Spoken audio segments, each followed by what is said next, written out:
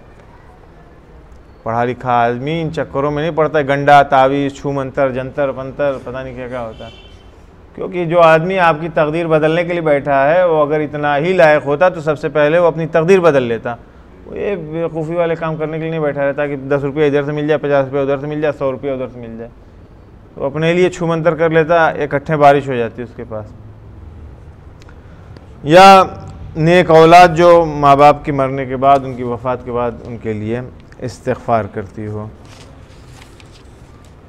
चीज़ें इस ज़िम्न में और भी हैं, लेकिन अब तीसरा रास्ता और आखिरी रास्ता, ये दूसरा रास्ता था। दूसरा रास्ता क्या था बताएं? पहला रास्ता तो फरिश्तों का रास्ता था, दूसरा रास्ता खुद इंसान के अमल का रास्ता था, ऐसे अमल जो बाकी रह जाने वालों।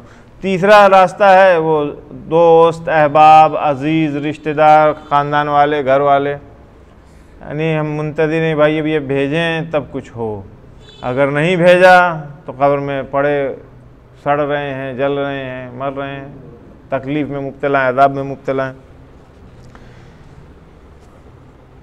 और ऐसा नहीं है कि रूह के जिस्म से निकल जाने के बाद, रूह के बरज़ख में पहुंच जाने के बाद लोगों का राबता ख़त्म हो जाता है। नहीं, कनेक्ट रहते हैं लोग। हमारे यहाँ भी मौत होती है, आपके यहाँ भी होती है, आप भी जाते हैं कब्रिस्तान। कनेक्शन है तभी तो जा रहे हैं, दिल से रब्त है तभी तो जा रहे हैं। भाई आप गए थे अपने वालिद की कब्र के ऊपर फातिहा पढ़ने, 4 कब्रें और हैं, वहाँ भी आपने पढ़ दिया। 4 कब्रों को नहीं भी देखा, एक उमूमी फातिहा खानी आपने कर दिया सारे मरूमीन के लिए। इसका मतलब ये है कि जो कुछ आप यहाँ से उनके लिए भेज रहे हैं वो उन तक पहुँचता है, तभी पढ़ रहे हैं, और पहुँचता है, ऐसी बात नहीं है। आप देखिए फ़ायदा कितना है दूसरों के अमल का। यानी जो अज़ीज़दार रिश्तेदार होते हैं, जब ये किसी अमल को अंजाम देते हैं तो उसका फ़ायदा कैसे दूसरों तक पहुँचता है।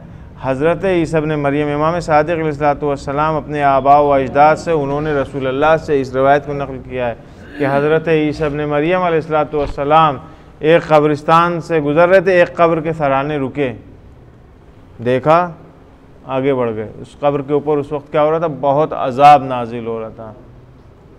उस कब्र के ऊपर गुरुजी बहुत अज़ाब नाजिल हो रहा था। हो गई बात, चले गए। 1 साल बाद एग्जैक्ट फिर उसी कब्रिस्तान से उनका गुजरना हुआ। गुजरते गुजरते उस कब्र के ऊपर फिर निगाह किया, वहाँ रुके, तो देखा कुछ, फिर चल दिए।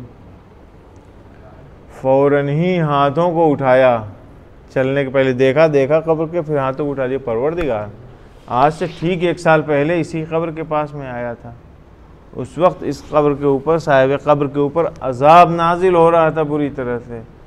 आज तो इसके ऊपर सब ग्रीन ग्रीन है, इसका अज़ाब नहीं है, ख़त्म हो गया सारा अज़ाब, सवाब ही सवाब इसको मिल रहा है, सारा अज़ाब इसका ख़त्म हो गया। कब्र इसकी नूरानी हो गई, कब्र इसकी वसी हो गई।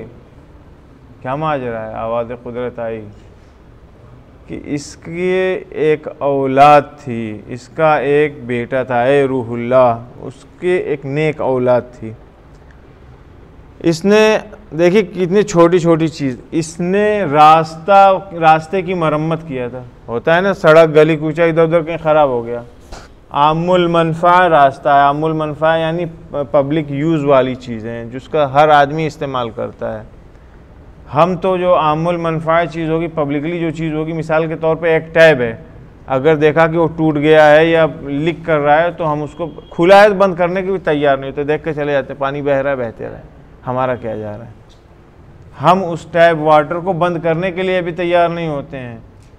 अगर टूट गया है तो बदलना दूर की बात है, हम क्यों बदलें? गवर्नमेंट की जिम्मेदारी या फलां साहब ने लगवाया। कि अगर मोमिन आयतल कुर्सी की तिलावत करे, गौर से सुनिएगा, अगर मोमिन आयतल कुर्सी की तिलावत करे, वजअल सवाब क़िराअतिही लिअहलिल क़ुबूर, और इस आयतल कुर्सी की क़िराअत का सवाब अहले क़ुबूर तक अगर मुंतकिल कर दे, जअलल्लाहु तआला मिन कुल्लि हरफिन मलकन, परवरदिगार आलम इस आयतल कुर्सी के एक एक हर्फ के बराबर मलाइका को खल्क़ करेगा, उनको करार देगा। कहाँ? उस कब्रिस्तान में, समझे?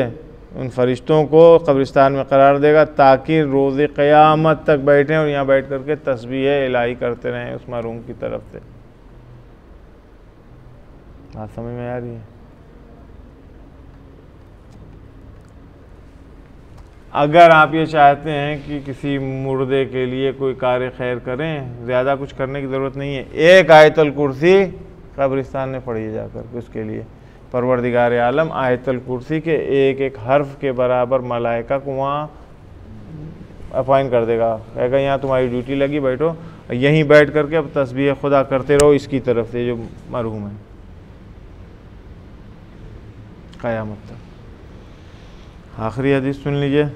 रसूलुल्लाह सल्लल्लाहु अलैहि वसल्लम ने फरमाया कि अगर कोई इंसान किसी मैयत की तरफ से सदका देता है तो खुदावंद आलम, मसलन ज़ैद कल तक मौजूद थे, आज दुनिया से बेचारे रुखसत हो गए, हमने उनकी तरफ से चाहे 1 रुपया ही सही जो हमसे मुमकिन था हमने सदका दे दिया, तो रसूलुल्लाह फरमाते हैं कि खुदावंद मुतआल इस सदक़े की बुनियाद के ऊपर जबरील अमीन को हुक्म देता है, फरमान देता है कि 70,000 फरिश्ते इसकी कब्र में भेजो। ये 70,000 फरिश्ते जब उसकी कब्र में आएंगे तो खाली हाथ नहीं आते हैं, सबके हाथ में एक तब्क होता है, एक तश्त होता है, एक ट्रे टोकरी कुछ कह लीजिए, जिसके अंदर क्या होता है, जो नूर से भरी होती है। ये 70,000 फरिश्ते कब्र में लेकर के आते हैं। 70,000 फरिश्ते 70,000 तबक़े नूरी लेकर के कब्र में आते हैं। आने के बाद से कहते हैं कि सलाम हो तुम पर, सलाम हो तुम्हारे ऊपर, अस्सलामु अलैक, तुम्हारे ऊपर सलाम हो, या वली अल्लाह, ए अल्लाह के दोस्त तुम्हारे ऊपर सलाम हो। ये तोहफ़ा है, ये हदिया है जो मसलन हैदर मेहदी ने तुम्हारे लिए भेजा है। समझ रहे हैं? ज़रूरी नहीं कि रिश्तेदारी हो, ज़रूरी नहीं है कि मोहल्लेदारी हो, ज़रूरी नहीं है कि औलाद हो, बहुत फर्स्ट क्लास का हमारे ताल्लुकात हो, नहीं, जनरल बॉडीज़ भी एक दूसरे के। क्यों कहा जाता है जब इंसान इस दुनिया से रुखसत होता है, तो हमारे यहाँ तो क्रेज़ चल गया, मैंने इसके लिए भी कहा था कि असल जो है वो दफन होने के बाद सदका है, सदका में मुमकिन नहीं है तब नमाज वहशत क़ब्र है। आप दोनों कर दीजिए बहुत अच्छा है, नूरुन अला नूर है, सोने पर सुहागा। लेकिन कम से कम चीज़ ये है कि आदमी सदक़े की ज़रूरत होती, सदका दे दे ज़रा सा उसकी तरफ से, कोई भी चीज़, एक सलवात ही पढ़ के सदका दे दे, एक अच्छी बात किसी को बता दे, कह दे परवरदिगार ये सदका है फ़लाँ मरहूम के लिए। मैंने ज़रूरी नहीं है कि रुपये आप खर्च कीजिए जो बड़ी मुश्किल से आता है, आदमी के पेट में दर्द होता है, पैसे खर्च करते हैं। तो ये कहते हैं कि ये हदिया फ़लाँ ने तुम्हारे लिए भेजा है, उसकी कब्र नूरानी होती है, उसकी कब्र रोशन हो जाती है। खुदावंद आलम इस शख्स को, किस शख्स को, जो सदका देता है, फ़ायदा दोनों का है। देखिए आपने सदका दिया, आपको सदका देने का फ़ायदा मिल गया, किसके लिए दिया, मरहूम के लिए। जी नहीं, काफिरों का हिसाब किताब अलग है, ये चीज़ें मोमिनीन के लिए हैं, काफिरों का हिसाब किताब अलग है। हाँ, तो ये सारी चीज़ें भाई रसूलुल्लाह जो बयान कर रहे हैं, जिब्राइल अमीन आएंगे अल्लाह का सलाम लेके, काफिर के लिए थोड़े आएंगे। तो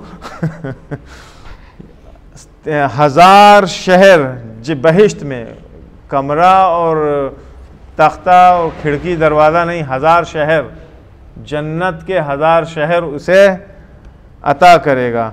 1000 हूरिल ऐन, जिनके ज़रिए आदमी जन्नत में देगा कि लो इनके साथ शादी करो, 1000 हूरियों के साथ शादी करो। यहाँ एक आदमी नहीं झेल पाता, वहाँ पे मास्टर जी 1000 एक साथ आप रख सकते हैं, समझे?